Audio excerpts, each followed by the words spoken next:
bill, and I would concur with his line of reasoning and would also invite my good friend, the Honorable Deputy Prime Minister, not to use the term coûtier marron, as the very essence of this bill is to regulate a sector that has never been regulated before.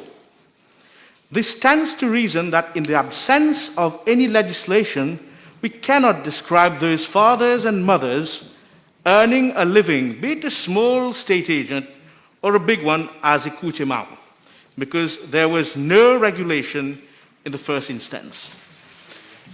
However, this real state agent authority bill obviously comes in response of the EU putting our country on its blacklist as a money laundering destination. At the very outset, the bill is seeking to regularize the opacity with which the real estate business has been operating for decades. It is keeping with recent legal amendments introduced in the wake of the EU blacklisting that either creates new authorities all over the place or gets as many professions to answer to an institution as possible, such as accountants now having to report to the Financial Reporting Council, lawyers to the Financial Intelligence Unit, and in this case, real estate agents, land promoters, property developers to this new authority and the FIU also. Indeed, the 2018 report of the Eastern and Southern African Anti-Money Laundering Group, ESAMLAG, on the basis of whose findings Mauritius was placed on the grey list of the Financial Action Task Force, and then mentioned earlier on this infamous EU blacklist, noted with concern that when it comes to real estate, there are no specific measures in place to prevent criminals and their associates from entering the market. The ESAMLAG report estimated that there were around 384 real estate agents in Mauritius, but there is no body and/or authority where they are registered and monitored. Another major issue facing our real estate sector is its intrinsic link with the drug cartel. As per the 2018 report of the Commission of Inquiry on Drug Trafficking, former Judge Lam Shanglin set the alarm bell ringing. Mr. Speaker, sir, in his conclusion, the Commission has identified clear links between the drug businesses with shady property transactions, where huge cash deals are kept off the books. Fictitious land transactions were tactically designed by drug dealers to attract banks into accepting deposit, etc., etc. Taking into account the state of wilderness in which our real estate sector is operating today, this bill is a becoming one. But, Mr. Speaker, sir, I have the following reservations. In the explanatory memorandum, the philosophy of this bill is set to, at paragraph A, promoting transparency, accountability, and integrity in the business activities of real estate agents, including business activities of land promoters and property developers, and it shall also register real estate agents, maintain discipline in the business activities of real estate agents, including business activities of land promoters and property developers. But, Mr. Deputy Speaker, sir, if we look, however, at paragraph 8 of this bill, composition of the board, I fail to understand, if we want to promote transparency, integrity, why at paragraph 8J and K respectively, and here I join my honorable colleague from the MMM, Adil Amiamia, whereby the minister who will appoint a representative of the State Agents Association, and it shall be also the minister who again shall appoint a representative of the Chambre des Notaires de l'Île Maurice. Why should the minister decide who to appoint? How will the Honorable Deputy Prime Minister pick and choose And what criteria will he apply to appoint those representatives within those bodies?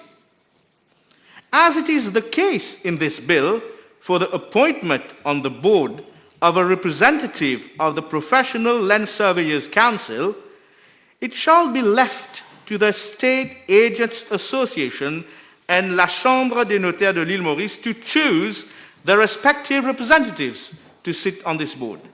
And Mr. Speaker, sir, with regard to paragraph 12, with regards to the appointment of a director, it should be clearly defined in the bill as to the competence needed to assume the responsibility of director of this authority.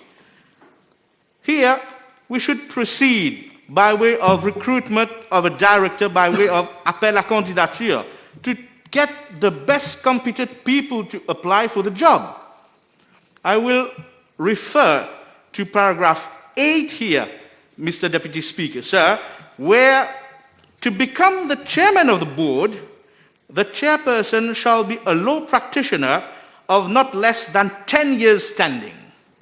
So in the case of the director, there should also be a specific mention as to the qualification and experience needed at the very outset in the bill, so as to avoid a repetition of what has recently happened at the Mauritius Standards Bureau, whereby all ways and means professionals are being ignored and instead political poodles are being appointed with no prior experience and expertise in the field. I do hope that the Honourable Deputy Prime Minister will take this suggestion into consideration and avoid falling into the trap of creating posts to fill same with political nominees with no credentials in the sector. Mr. Speaker, sir, Mr. Deputy Speaker, sir, sorry, having a board composed of 13 members also, to my point of view, is too much. In this dire economic situation, I am of the humble view that this board could easily run with 6 to 7 members, thus reducing the cost. Section 8.1 of the bill should be reviewed in that respect. There are too many people sitting on this board, 13 members with representatives of various ministries. True it is that you're co-opting professionals on this board, but too many public servants on this board, and this will lead to red tapeism in the near future in this very sector.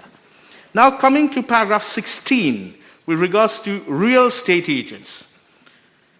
At paragraph 16, subsection 3, I am of the opinion that there is no need to look for highly qualified professionals to do the job of real estate agents in Mauritius. We have had many successful entrepreneurs that do not possess any diploma, nor any degree, but they have business acumen and savoir-faire that made them successful. Same should be the case for real estate agents. The job of a real estate agent should be accessible to one and all. Many of our citizens can do this work as a side business, but within the parameters of the law, of course. And section 16, to that respect, should also be revisited. You cannot make it mandatory for someone to be registered as a real estate agent to hold a diploma in real estate or such other equivalent qualification, and why insist on 5 years experience before being registered as state agent, when 2 years would have been sufficient? Take the UK, for example, Mr. Deputy Speaker, sir. Currently, state agents in the UK are not required by law to be licensed or qualified. However, many individual state agents are professionally qualified and do belong to professional bodies, such as the Royal Institution of Chartered Surveyors, which offers sector pathways to membership, including pathways for state agents. The National Association of State Agents offers various routes to membership and also offers professional qualifications. Here in Mauritius, unfortunately, who will conduct those diploma in real estate? Who will set up the course, as same is not available in Mauritius? What will eventually happen is that this bill will open the floodgates for foreigners to come in, because most of those foreigners coming, for example, from South Africa or from France, they do have qualification in real estate management, and they will have an advantage on our local people here.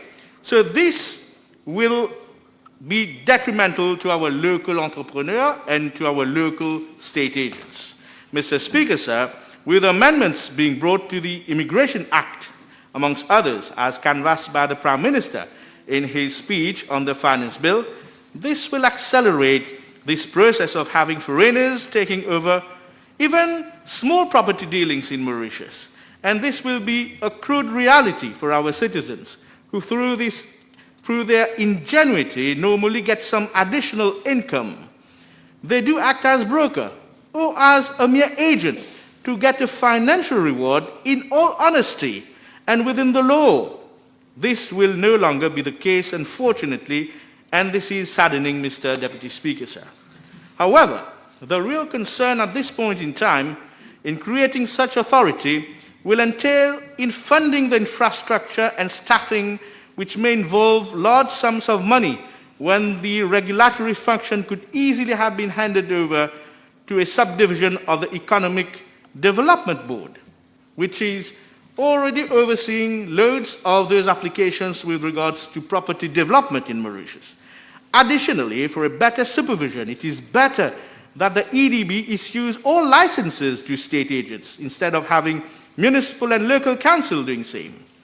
This is where the Economic Development Board could be used as the one-stop shop instead, and at this juncture, creating yet another authority, I would ask the Deputy Prime Minister, is it necessary at this point in time?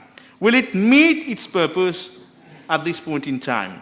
Mr. Deputy Speaker, sir, I have stated earlier in the United Kingdom, state agents are not required by law to be licensed or qualified. Over-regulating the sector will go to favor only the big real estate agencies.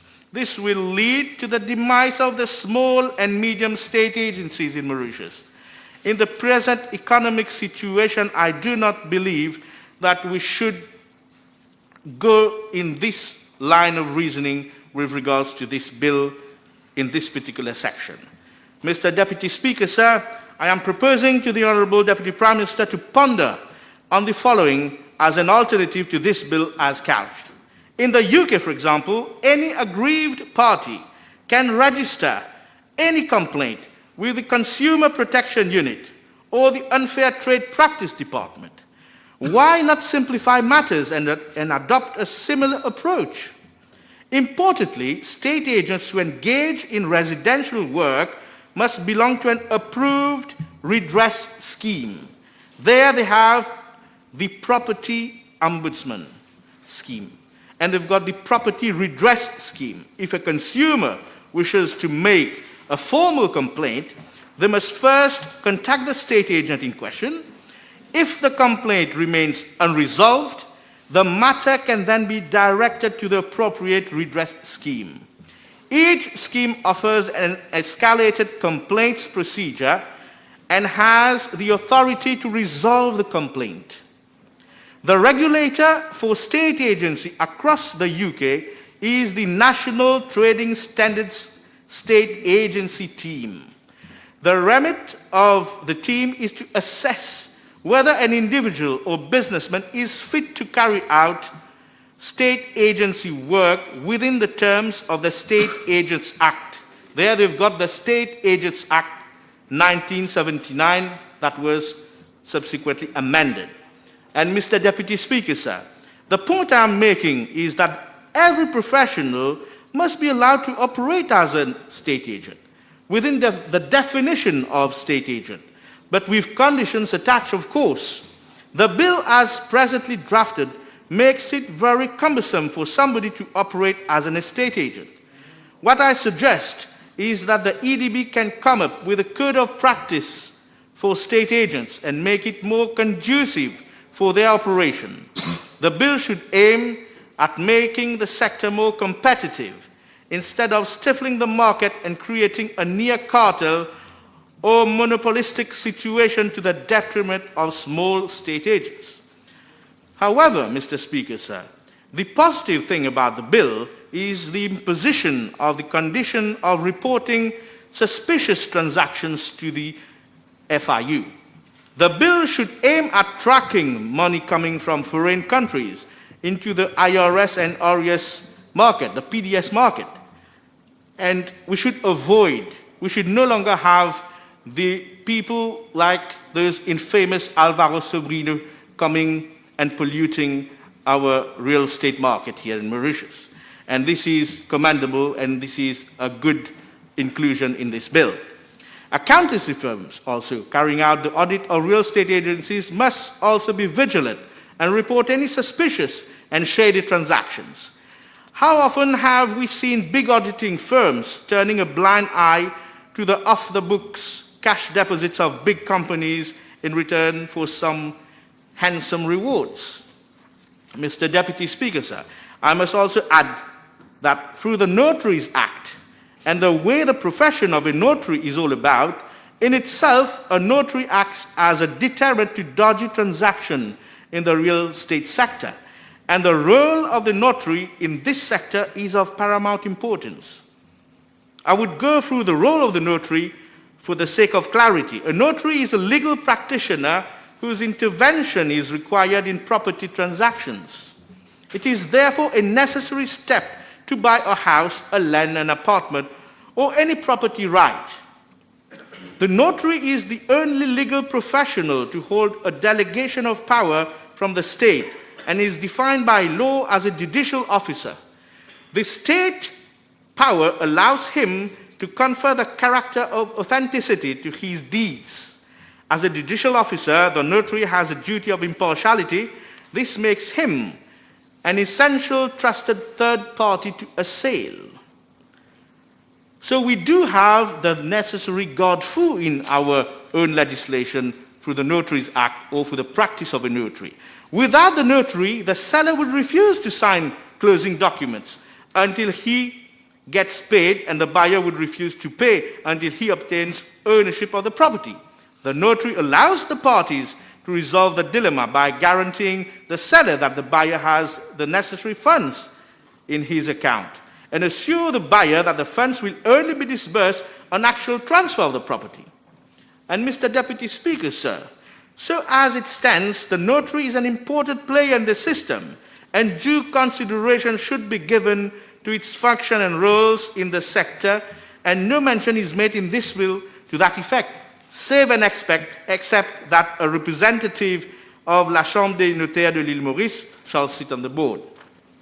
To conclude, Mr. Deputy Speaker, sir, I would encourage the Honourable Deputy Prime Minister to revisit this bill and take into account suggestions made as to how in the UK they have regulated the sector, and also to consider the floodgates that will be opened, allowing foreigners to emerge and flood this sector to the detriment of our local entrepreneurs.